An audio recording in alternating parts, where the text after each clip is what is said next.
Big డిబేట్కి స్వాగతం. పోలవరం విషయంలో జగన్మోహన్ రెడ్డి గారు క్షమించరాని నేరానికి పాల్పడ్డారు. తప్పు కూడా కాదు, నేరానికి పాల్పడ్డారు. అలాగే ఆయనతో అంటకాగిన అధికారులు తప్పించుకొని పారిపోయే ప్రయత్నాలు చేస్తున్నారు. దాని పేరు ఆపరేషన్ ఎస్కేప్. ఇది నిన్నంతా కూడా ఆంధ్రప్రదేశ్ మీద, ఆంధ్రప్రదేశ్ విషయంలో జరిగిన డెవలప్మెంట్స్. ముఖ్యమంత్రి చంద్రబాబు నాయుడు ఎమోషనల్ పాలిటిక్స్కి తెరతీశారు. ఆయన ఇంతవరకు వేయని ఎత్తుగడలతో వచ్చారు. పోలవరం అనే సెంటిమెంట్కి ఎమోషన్ యాడ్ చేసి మరీ ఆయన నేను మాట్లాడింది మొత్తం రాష్ట్రాన్ని కదిలించి వేసింది.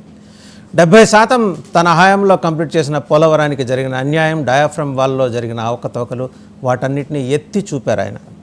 అలాగే అధికారులు, జగన్మోహన్ రెడ్డి గారితో అంటగాగిన అధికారులు తప్పించుకుపోవటానికి వాళ్ళు చేస్తున్న ప్రయత్నాలు గురించి కూడా ఆయన మెన్షన్ చేశారు. ఇన్ఫ్యాక్ట్ చంద్రబాబు గారి హయాంలో కూడా ఇలాగే ఒక 4-5 అధికారులు తప్పించుకు పారిపోయే ప్రయత్నం చేసిన విషయాన్ని సందర్భంగా మనం గమనించాలి.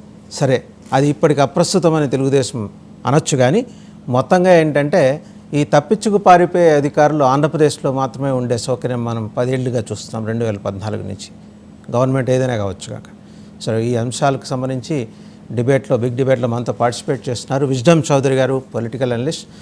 నమస్కారం అండి. అలాగే నరసింహరావు గారు, బీజేపీ నాయకులు. అలాగే జ్వాలాపురం శ్రీకాంత్ గారు, వైఎస్ఆర్సీపీ అధికార ప్రతినిధి. ఇంకా జగడం సత్యనారాయణ గారు, టీడీపీ అధికార ప్రతినిధి.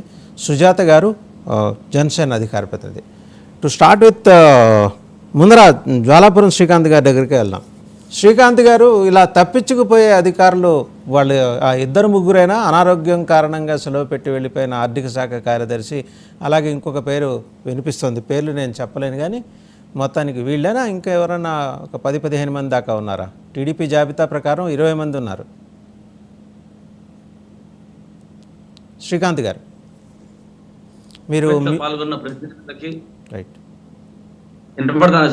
వినిపిస్తుందండి. శ్రీకాంత్ గారు, డిబేట్లో పాల్గొన్న ప్రతినిధులకి, వాసుదేవన్ గారికి నమస్కారం. ముందుగా కూటమిలో విజయం సాధించినటువంటి నాయకులందరికీ నా ప్రత్యేక అభినందనలు తెలుపుతున్నాను. అదేవిధంగా ఇప్పుడు మీరు పోలవరం కొంచెం ఫ్రేమ్ అడ్జస్ట్ చేసుకోండి శ్రీకాంత్ గారు, కొద్దిగా ఫ్రేమ్ అడ్జస్ట్ చేసుకోండి. నేను మళ్ళీ మీ దగ్గరకు వస్తాను. కొంచెం ఫ్రేమ్ అడ్జస్ట్ చేసుకోండి. ఈ లోపల నేను విజ్డమ్ చౌదరి గారి దగ్గరికి వెళ్తాను. కొద్దిగా ఫ్రేమ్ అడ్జస్ట్ చేసుకోండి. విజ్డమ్ చౌదరి గారు, సో నిన్న జరిగిన డెవలప్మెంట్స్ అన్నీ మీరు చూశారు. తప్పించుకు పారిపోయే వాళ్ళ లిస్టు, అలాగే పోలవరంలో ముఖ్యమంత్రి చంద్రబాబు నాయుడు గారు మాట్లాడింది 70% ఆయన పూర్తి చేశారు ఆయన హయాంలో. అది time and again he has been trying to prove it. అది నిన్న కూడా ఆయన చెప్పారు. దానికి కొంత ఎమోషన్ యాడ్ చేశారు, వాల్యూ ఎడిషన్ చేశారు. అంటే ముందుగా 99 వీక్షకులకి, ఈ డిబేట్లో పాల్గొన్న మిత్రులకు, వాసుదేవన్ గారికి నమస్తే. ఒకటేంటంటే ఇక్కడ ఇప్పుడు ఏమవుతుందంటే, మనం కష్టపడి ఒకటి చేస్తే దాన్ని కంటిన్యూ చేయకపోయిగా ధ్వంసం చేస్తే ఆ బాధ అనేది ఎట్లా ఉంటుంది అనేది చంద్రబాబు గారి యొక్క ఆవేదనలో అది కనబడతా ఉంది. ఎందుకంటే గతంలో 2014-19లో తెలుగుదేశం ప్రభుత్వంలో సోమవారం పోలవరం, తర్వాత ఇంకోటి ఏదో ఉంది, అట్లా ఆయన ఏంటంటే వాటి మీద మెయిన్ అమరావతి, పోలవరం, వీటి మీద state development, government of India institution తీసుకురావటం, వీటి మీదే కాన్సన్ట్రేట్ చేయడం జరిగింది. అదేవిధంగా అక్కడ పెద్ద ఎత్తున ఈవెన్ పోలవరం లేట్ అవుతుంటే కృష్ణా డెల్టాకు నీళ్ళు ఇవ్వడానికి కూడా మరి పోలవరంలో అక్కడి నుంచి తాడిపూడి నుంచి ఎత్తిపోతాలని చెప్పి ఆ వాటర్ని కృష్ణా రివర్కి డైవర్ట్ చేసి రైతులకు నీరు ఇవ్వటం చేయటం కానీ ఇవన్నీ కూడా చూసాం మనం.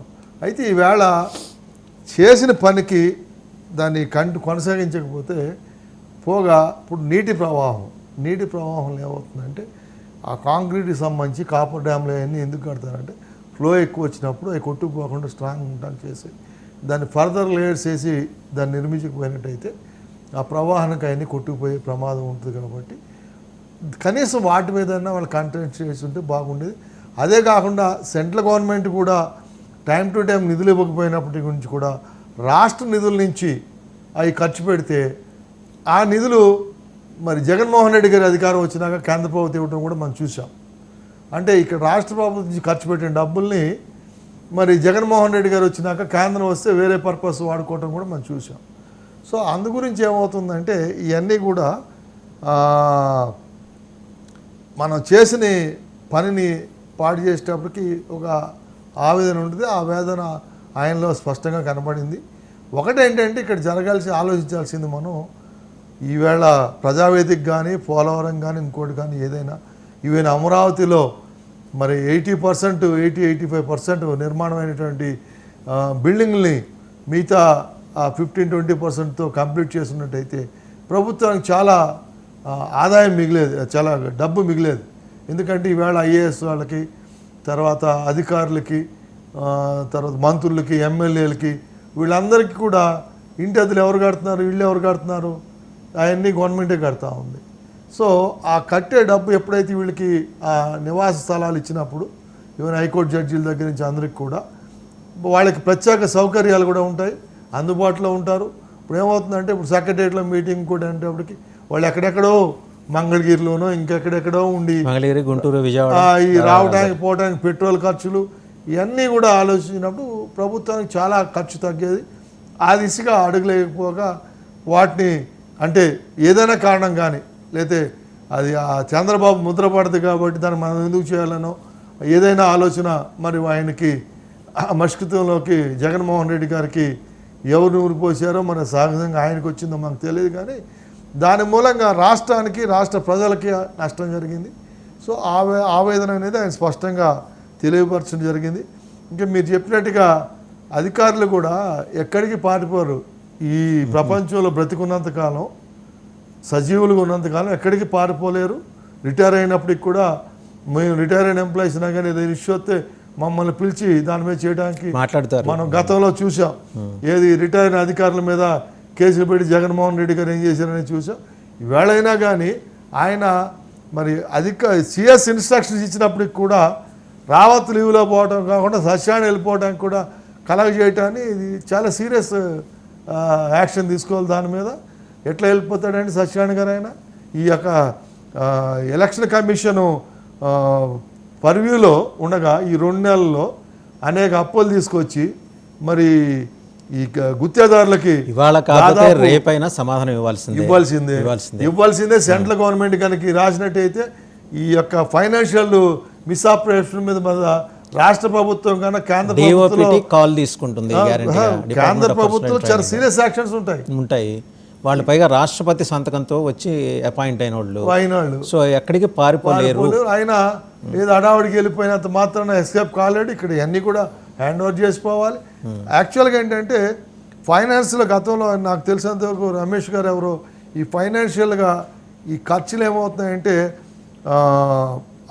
అంతా మార్చి ఎండింగ్ అయ్యేదాకా కూడా ఎంత మిగిలింది, ఎంత ఖర్చు పెట్టింది కూడా తెలియట్లేదని చెప్పి అసలు సిఎఫ్ఎంఎస్ని అదే సిఎఫ్ఎంఎస్ ఇప్పుడు పేరు మార్చి తెలంగాణ ఎఫ్ఐఎంఎస్ అని పెట్టినా ఏది పెట్టినా కానీ దానికి ఆచ్యుడు నాకు తెలిసినంత వరకు పివి రమేష్ గారు. డాక్టర్ పివి రమేష్ అద్భుతంగా నిర్వహించారండి. ఆయన ఏం చేశాడంటే ఇది మనకు ఎంత ఆదాయం ఉంది, ఎంత ఖర్చు చేస్తున్నాము, ఇంకెంత ఖర్చు పెట్టాల్సింది అప్డేట్ అవన్నీ కూడా.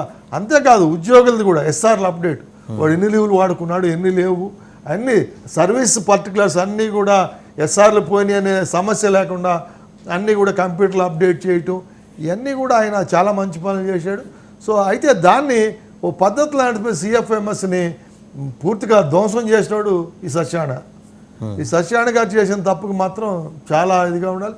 ఇవాళ ఉద్యోగులు 2 ఏళ్ళు 3 ఏళ్ళు అయినా వాళ్ళకి డబ్బులు రాకపోవటం, ఇవన్నీ పెట్టుకుని ఈవెన్ ఎడిషనల్ క్వాంటం ఇస్తా అని చెప్పి సజ్జల రామకృష్ణారెడ్డి పెన్షనర్స్ ఉద్యోగం చేస్తున్నాడు పిలిచి చెప్పి జీవో కూడా ఇవ్వకుండా మరి దాదాపు ఎన్ని వేల కోట్లు ఈ 2 నెలల్లో గుత్తేదారులు కట్టడమే కాకుండా మరి హైకోర్టులో పనిచేసే అడ్వకేట్లకి ఆగమేఘాల మీద ఏంటి వాట్ ఈజ్ అర్జెన్సీ? ఎవరు చచ్చిపోతున్నారు అక్కడ, చచ్చిపోకపోతే హాస్పిటల్ బిల్లు కట్టకపోతే పేషెంట్కి ఏదైనా అయిపోద్దని భయం ఏమైనా పరిస్థితి ఉందా? అటువంటిప్పుడు అడ్వకేట్లకి ఆగమేఘాల మీద ఆ పేమెంట్స్ అన్నీ కూడా ఇవ్వటం ఇవన్నీ చూస్తుంటే ఏమవుతుందంటే కుట్రకోణ కింద అనిపిస్తుంది అది. రైట్, ఒకసారి మనం మిగిలిన వాళ్ళ దగ్గరికి కూడా వెళ్దాం. జ్వాలాపురం శ్రీకాంత్ గారు నమస్కారం. సో ఇదండి మొత్తానికి ఏంటంటే రాజకీయాల్లో ఎలాంటి వ్యక్తి ఉండకూడదు, ఇది ఒక కేస్ స్టడీ.